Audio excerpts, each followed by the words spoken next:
हमने बहुत सारे क्वेश्चंस कर लिए हैं आरसी सर्किट्स में, कुछ और क्वेश्चंस करते हैं। ठीक है, अब मैंने वापस से एक स्टेज बनाया है। ठीक है, प्रैक्टिस किया हमने बहुत सारे क्वेश्चंस का, विद थियरी हमने प्रैक्टिस किया और अच्छे अच्छे क्वेश्चंस कराए। ठीक है, अब मैं थोड़ा सा उस वे में जाता हूँ, एकदम स्मॉल स्मॉल क्वेश्चन से वापस एक टफ लेवल पे डिस्कस करते हैं। मतलब ये समझो तो जेई एडवांस के कॉम्प्रिहेंशन टाइप के क्वेश्चन हो सकते हैं। ठीक है, अगर मेंस की बात करो तो मेंस में भी इसके एक एक पार्ट आ सकते हैं क्वेश्चंस के। ठीक है, तो ध्यान से देखो नेक्स्ट क्वेश्चन क्या है हमारे पास।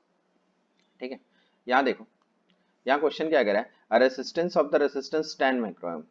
ठीक है ना, यहाँ इतना वैल्यू जो है रेसिस्टेंस का दिया हुआ है। ठीक है, is connected in series with a capacitor of capacitance कितना दिया हुआ है, 1 माइक्रोफैराड। इसके पास कैपेसिटेंस है 1 microfarad and a battery with EMF 12 volt before the switch is close. ठीक है, आपको ये ध्यान रखना है कि स्विच क्लोज होने से पहले, बिफोर द स्विच क्लोज, ये वाला टर्म्स हमेशा ध्यान रखो, मैं बार बार इसको कहता हूँ, क्वेश्चंस का मेन फंड होता है। Before the switch is close at time t is equal the capacitance, the capacitor is uncharged, what is the time constant। अब यहाँ पे मेरी एक एक बात को समझना है। ठीक है, यहाँ पे क्या कह रहा है कि t is equal to 0 पे ये जो कैपेसिटर है ये क्या है, ये अनचार्ज है।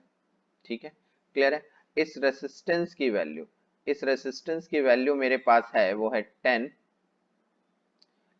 ओम।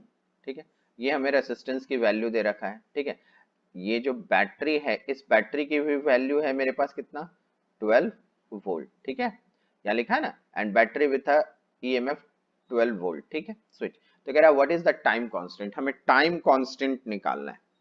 ठीक है, अगर हम क्वेश्चन के ए पार्ट पे जाएं तो क्वेश्चन का ए पार्ट क्या है, हमें क्या फाइंड करने के लिए कह रहा है, ये फाइंड करने के लिए कह रहा है आपको टाइम कांस्टेंट, आपको टाइम कांस्टेंट निकालना है। तो टाइम कांस्टेंट दैट इज क्या बोलते थे हम लोग, टाउ, और टाउ की वैल्यू क्या हो जाएगी, आर इंटू सी। ठीक है, तो यहाँ देखो, ये तुम्हारे पास आर है, ये आर है और ये सी है, तो what is the value of R, देखो आर की वैल्यू 10, तो ये क्या लिखोगे, 10 इंटू 10⁻⁶। ठीक है, और कैपेसिटेंस की वैल्यू कितनी है, 1 माइक्रोफैराड, मतलब ये क्या लिखेंगे, 1 इंटू 10⁻⁻⁶। ठीक है, तो 10⁻⁶, 10⁻⁻⁶ कैंसिल हो जाएगा, तो दैट बिकम्स क्या हो जाएगा, ये 10 सेकेंड। ठीक है, एकदम छोटा सा क्वेश्चन, मैंने आपको पहले ही बताया, बहुत इजी वे में अच्छे से आगे बढ़ेंगे। ठीक है ना, ऐसे हमने बहुत अच्छे अच्छे क्वेश्चन प्रीवियस लेक्चर्स में डिस्कस कर रखे हैं। ठीक है, अब ये जो क्वेश्चन है मैं तुमको एकदम इनिशियल स्टेट से प्रैक्टिस लेवल पे करवा रहा हूँ। ठीक है, आप क्या करोगे कि क्वेश्चन को रीड करोगे, वीडियो को पॉज करोगे और एक बार खुद से ट्राई करोगे। अगर आपसे हो जाता है तो फिर आंसर मैच करो, नहीं तो सॉल्यूशंस एक बार देखो। ठीक है, चलो बी पार्ट देखो, क्वेश्चन का क्या है। बी पार्ट में क्या कह रहा है, what fraction of the final charge is on plate at t is equal to 0। मतलब फ्रैक्शन पूछ रहा है। ठीक है, तो फ्रैक्शन ऑफ फाइनल चार्ज, चलो फ्रैक्शन हम ऐसे लिख लेते हैं, the fraction, the fraction, the fraction. ठीक है, उस फ्रैक्शन को f मान लेते हैं। ठीक है, of the final charge, of the final charge, of the final, ठीक है, ऑफ द फाइनल चार्ज। ठीक है, अब यहां देखो क्या है fraction of the final charge. देखो मेरी बात समझना, ये कैपेसिटर किससे कनेक्टेड है बेटा, बैटरी से, तो ऑब्वियसली ये कैपेसिटर इनिशियली अनचार्ज है, तो ये क्या होगा, चार्ज होना शुरू होगा। ठीक है, तो किसी टाइम में कुछ चार्ज हो जाएगा इसका। ठीक है, हमको फ्रैक्शन पूछ रहा है फाइनल चार्ज के साथ। अगर मैं फाइनल चार्ज की बात करूं तो फाइनल चार्ज इसका क्या हो जाएगा, देखो इसका फाइनल चार्ज जो होगा, तो इस पे जो फाइनली जो क्यू चार्ज आएगा, क्यू इंटू ई, यही होगा ना, सॉरी, कितना हो जाएगा इसका, सी इंटू ई, सी इंटू ई जो होगा इसका फाइनल चार्ज होगा। आ रही है आपको बात समझ में। ठीक है, मगर हमें फ्रैक्शन पूछ रहा है, तो चार्जिंग के कंडीशन में हम लोग फॉर्मूला क्या यूज करते हैं, देखो Q is equal to Q 1 minus e to the power minus t by tau. देखो ये फॉर्मूला हम लोग यूज करते हैं। ठीक है ना, इन कंडीशन ऑफ चार्जिंग। ठीक है, अब मेरी बात सुनो, हमको फ्रैक्शन पूछ रहा है, फ्रैक्शन पूछने का मतलब क्या पूछ रहा है वो हमसे, Q अपॉन Q की वैल्यू आपसे पूछ रहा है, तो ये क्या हो जाएगा, 1 माइनस ई ई देखो इसमें कितना दिया हुआ है 20 सेकेंड, ठीक है, तो क्या लिखेंगे -20 अपॉन टाउ हमने निकाला है कितना 10, ठीक है, तो इसकी वैल्यू बेटा कितनी हो जाएगी अब Q upon Q is equal to 1 - e⁻² that is equal to 1 - 1 upon E²। ये हो गया इसका क्या फ्रैक्शन, ठीक है, जो फाइनल चार्ज का इसके साथ फ्रैक्शन है वो हो गया इतना, ठीक है, कहीं दिक्कत नहीं आपको समझने में, ठीक है। अब देखो क्वेश्चन का सी पार्ट क्या कह रहा है, ठीक है, देखो यहाँ क्वेश्चन का सीट क्या कह रहा है, what is the fraction of initial current, वो भी t is equal to 20 second पे, ठीक है। तो देखो अगर हम फ्रैक्शनल देखो, आप चार्जिंग करंट कंडीशन में करंट की वैल्यू क्या लिखते हो, I is equal to I0 e⁻ -t/टाउ, ठीक है, I/I0 यही फ्रैक्शन हमें निकालनी है, ठीक है, और तो e⁻ t की वैल्यू हमारे पास कितनी है 20 सेकंड दिया हुआ है क्वेश्चन में, 20 टाउ हमने कितना निकाला है, टाउ की वैल्यू 10 निकाली है, तो ये क्या हो जाएगा, देखो यहां से समझना, देखो यहां से क्या लिखेंगे -2 that is equal to 1/1/E², ठीक है ना, क्लियर है, कहीं दिक्कत नहीं ना, चलो इसको रब करके ठीक से लिख देते हैं, देखो देखो 1/1/E², ठीक है, ये हो गया क्या हमें करंट की वैल्यू, ठीक है, करंट का फ्रैक्शनल वैल्यूज ये हमें मिल गया, क्लियर है, ठीक है। अब देखो नेक्स्ट क्वेश्चन की तरफ बढ़ते हैं, नेक्स्ट क्वेश्चन क्या है, देखो नेक्स्ट क्वेश्चन में क्या कह रहा है,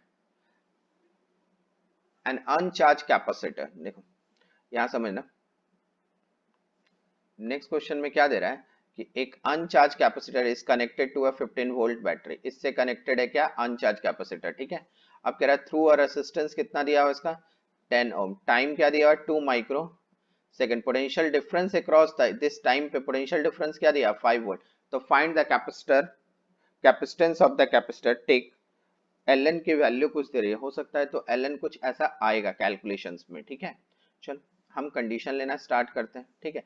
हमें क्या कह रहा है एक अनचार्ज कैपेसिटर है, ठीक है, हमारे पास क्या कह रहा है ये अनचार्ज कैपेसिटर है, ठीक है ना, अगर एक अनचार्ज कैपेसिटर है तो हम फिगर बना लें, देखो इस तरह से बात करो, ये एक अनचार्ज कैपेसिटर है, ओके, इसके साथ कह रहा है थ्रू रेसिस्टेंस, ठीक है, यहां समझ लो थ्रू रेसिस्टेंस हम क्या कर रहे हैं इसको एक बैटरी से कनेक्ट कर रहे हैं, एक बैटरी से इसको हमने कनेक्ट किया, ठीक है, इस बैटरी की वैल्यूज कितनी है 15 वोल्ट, ये कितना दिया हुआ है हमें 10 ओम, ठीक है, क्लियर है इतनी बात, इसका कैपेसिटेंस कितना है, देखो इसकी इसकी कैपेसिटेंस की वैल्यू कितनी है ये हमें निकालनी है, इज दैट क्लियर ना, ये हमें निकालनी है, तो मेरी बात को समझना, ठीक है, यहाँ पे ध्यान से देखना, ये क्या कह रहा है t is equal to 2 micro second पर, ठीक है, पोटेंशियल डिफरेंस जो है पोटेंशियल डिफरेंस जो है डिफरेंस ये हमें कितना दिया हुआ है 5 वोल्ट, ठीक है, तो ये दिया हुआ है, ठीक है ना। अब यहाँ देखो ये बैटरी से जब ये कनेक्टेड है, ठीक है, ये जब बैटरी से कनेक्टेड है अनचार्ज कैपेसिटर कनेक्टेड है 15 वोल्ट बैटरी, यहाँ पे बेटा 15 वोल्ट बैटरी है, ठीक है, ये नहीं है कुछ 15 वोल्ट बैटरी है, ठीक है, अगर ये बैटरी से कनेक्टेड है तो ऑब्वियसली कैपेसिटर क्या होगा चार्जिंग कंडीशन में होगा, चार्ज होगा, क्लियर है इतनी बात, तो हम चार्जिंग कंडीशन के लिए फॉर्मूला क्या यूज करते हैं Q is equal to Q 1 - e⁻ -t/टाउ, ये यूज करते हैं ना, ठीक है, तो देखो Q का मतलब क्या होता है फाइनल चार्ज, अब फाइनल चार्ज कितना होगा इसके पास, देखो ये कितना है 15 और कैपेसिटेंस क्या है C, तो फाइनल चार्ज क्या हो जाएगा 15 इंटू सी, ठीक है, और देखो हमें क्या करना है 2 माइक्रो सेकंड पे, यहाँ देखो 2 माइक्रो सेकंड पे हमें पोटेंशियल डिफरेंस कितना मिल रहा है 5 वोल्ट, ठीक है, तो इतने सेकंड्स पर कितना चार्ज होगा, तो C इंटू वी मतलब 5 इंटू सी होगा चार्जिंग के टाइम, तो हम ऐसा लिख सकते हैं, देखो 5 into C is equal to 15c 1 minus e to the power, देखो माइनस टी बाई टाउ, ठीक है। टी की वैल्यू हमारे पास कितनी है, 2 माइक्रोसेकंड। पहले हम सॉल्व कर लें इसको, ये हो गया तो ये क्या हो जाएगा, 1/3 is equal to 1 minus e to the power minus t by tau. देखो ये वैल्यू आएगी, यहीं पे करते हैं आगे, ठीक है। अब यहाँ से देखो इस स्पेस में तुम ध्यान दो तो ये क्या मिलेगा तुमको, e minus t upon tau is equal to क्या हो जाएगा मेरे पास, 2/3 होगा ना। देखो 1/3 इधर करेंगे तो 1 माइनस इतना 2/3 हो जाएगा। अब देखो तो minus t by tau is equal to क्या लिखेंगे, ln 2/3, ठीक है। अगर निगेटिव को इधर चेंज करोगे तुम तो t by tau is equal to बेटा क्या हो जाएगा, ln 3/2। अब यहां से देखो t की वैल्यू अपने को, सॉरी टाउ rc है ये, तो t अपॉन rc लिखें तो t अपॉन rc क्या हो जाएगा, देखो ln 3/2।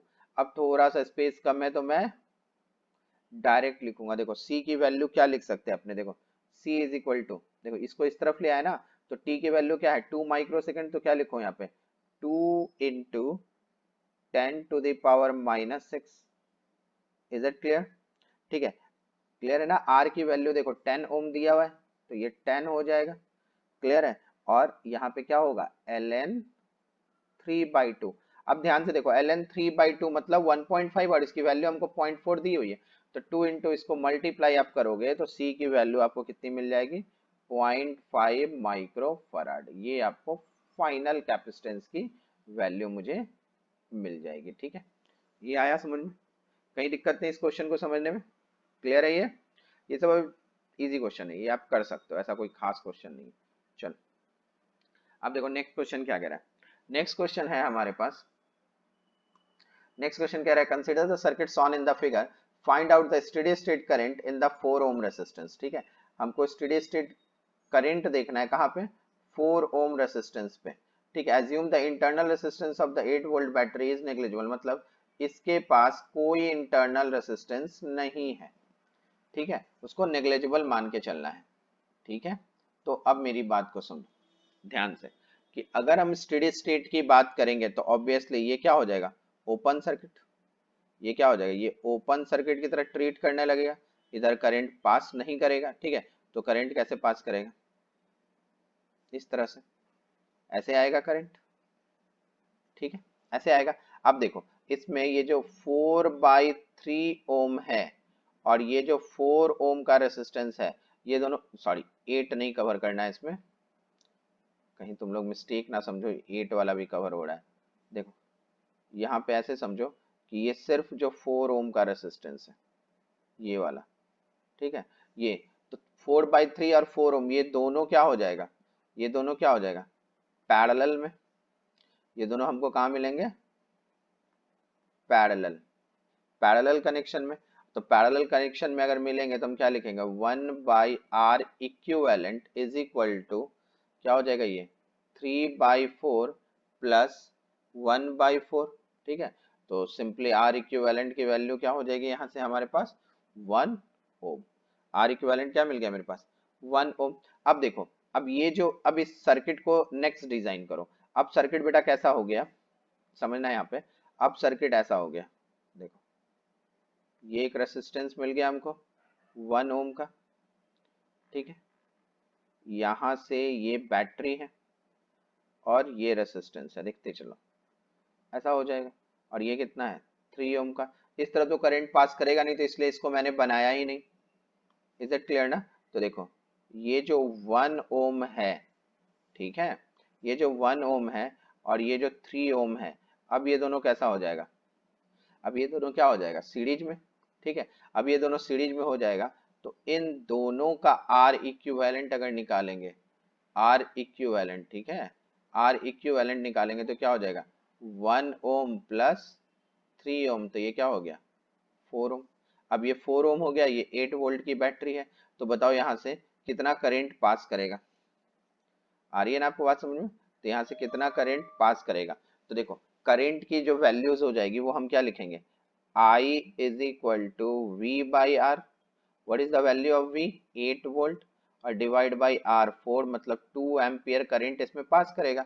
ठीक है, तो हमसे पूछ क्या रहा है, देखो हमसे पूछ क्या रहा है. अब यहाँ पे देखना, यहाँ पे हमसे पूछ क्या रहा है कि इन दोनों में आपको कितना, देखो 4 ओम में, सॉरी 4 ओम में कितना करंट होगा. देखो एज्यूम हमको यही पूछ रहा है ना. देखो यहाँ पे क्वेश्चन थोड़ा सा अब दिखाई देगा आपको. देखो एज्यूम इंटरनल रेसिस्टेंस इतना, हमसे क्या बोला, find the steady state current in the 4 ohm resistance. 4 ohm resistance के पास कितना करंट है, हमसे यही कंसीडर कर रहा है.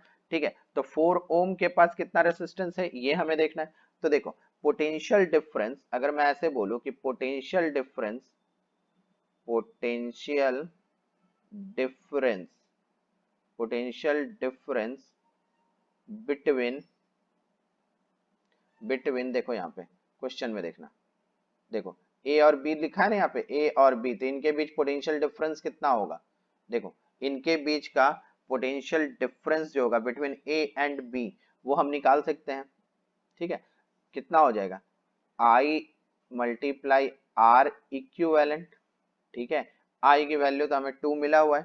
ठीक है, आर इक्विवेलेंट, तो ध्यान से देखना, आर इक्विवेलेंट कितना है उन दोनों के बीच, 1 ओम है, तो कितना हो गया मेरे पास 2 वोल्ट. Is it clear. तो क्या मिल गया हमको, 2 वोल्ट. तो करेंट थ्रू द 4 एम्पियर क्या लिखेंगे, द करेंट थ्रू द 4 ओम क्या हो जाएगा मेरे पास, यहाँ पे देखो क्या हो जाएगा, 2/4, दैट बिकम्स क्या लिखेंगे, 0.5 एम्पियर. 2 क्या हो गया, ये जो वोल्टेज दिया हुआ था, ये वोल्टेज जो था. ठीक है, और 4 ओम यहाँ पर है, तो दोनों मिलके कितना हो गया, देखो लिखे ना, current I is equal to V by R, that is 0.5 ampere. कहीं दिक्कत नहीं इस क्वेश्चन को समझने में, क्लियर है, आ रही है बात समझ में आपको, एकदम छोटे छोटे क्वेश्चन हम कवर करते जा रहे हैं. ठीक है ना, क्लियर है. ओके, अब नेक्स्ट देखते हैं हम लोग.